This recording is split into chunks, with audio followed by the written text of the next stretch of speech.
Assalamualaikum warahmatullahi wabarakatuh. Halo semuanya. Perkenalkan, nama saya Jabir Ansari. Saya bersekolah di SMA Negeri 1 Tarakan, kelas 11 MIPA 1. Baiklah, pada video kali ini saya akan menjelaskan sedikit tentang teks cerpen. Pengertian cerpen atau cerita pendek yakni merupakan suatu bentuk prosa naratif fiktif. Cerpen dominan singkat, padat, dan langsung pada tujuannya dibandingkan karya-karya fiksi lain yang lebih panjang, seperti novela dan novel. Pada umumnya, isi cerita pendek berpusat pada satu tokoh dan situasi tertentu, di mana ada puncak masalah atau klimaks dan penyelesaiannya. Selain itu, di dalam cerita pendek atau cerpen terdapat kurang dari 10.000 kata saja, sehingga cenderung singkat dan padat. Oke, selanjutnya adalah ciri-ciri cerpen. Berikut adalah ciri-ciri cerpen pada umumnya. Yang pertama adalah jumlah kata dalam cerpen kurang dari 10.000 kata. Yang kedua, isi cerpen bersifat fiktif atau fiksi.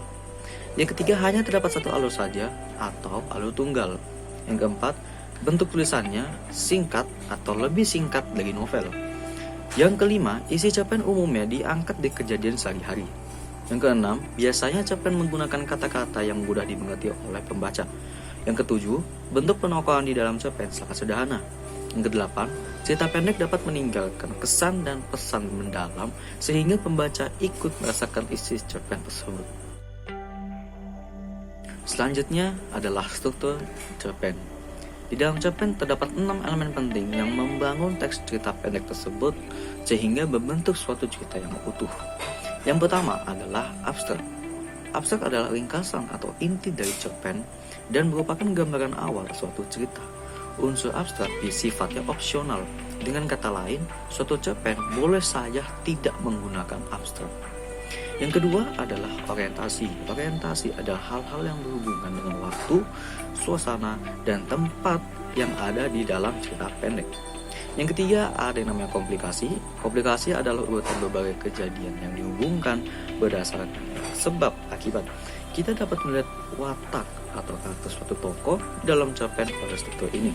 Yang keempat adalah evaluasi. Evaluasi adalah struktur konflik yang terjadi dan mengarah pada klimaks, serta mulai menemukan solusi atau penyelesaian atas konflik tersebut. Yang kelima, resolusi.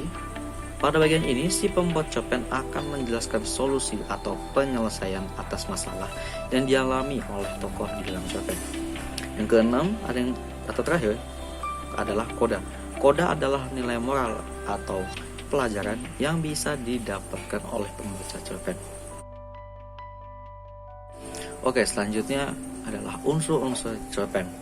Yang pertama ada yang namanya unsur intrinsik. Unsur intrinsik cerpen adalah unsur pembentuk cerpen yang berasal dari dalam cerpen itu sendiri.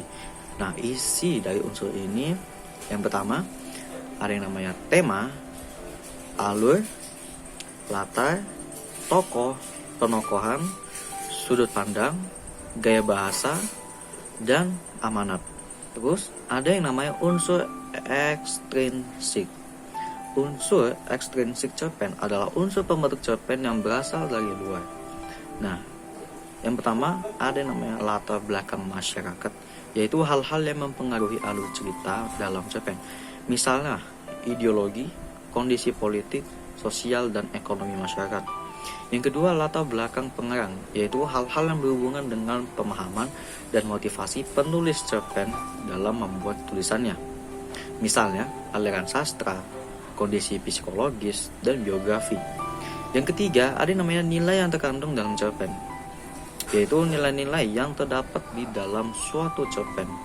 Contohnya nilai agama, sosial, budaya, dan moral. Selanjutnya, ada fungsi sastra dalam cerpen. Ada beberapa fungsi sastra sebagai berikut. Yang pertama, fungsi rekreatif, yaitu fungsi cerpen yang dapat membuat pembaca merasa senang, gembira, dan terhibur.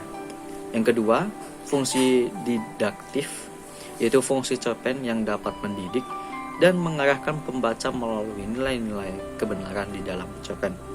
Yang ketiga, fungsi estetis, yaitu fungsi cerpen yang memberikan keindahan kepada pembacanya. Yang keempat, ada yang namanya fungsi moralitas, yaitu fungsi cerpen yang memberikan nilai moral sehingga pembaca mengerti bakal yang baik dan tidak baik untuk dirinya.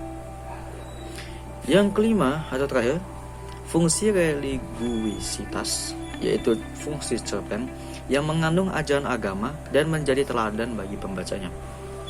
Ya, itu dia merupakan materi singkat dari saya, yaitu teks cerpen. Semoga apa yang saya sampaikan bermanfaat bagi kita semua. Terima kasih telah menonton video ini dan sampai jumpa di video selanjutnya. Bye-bye.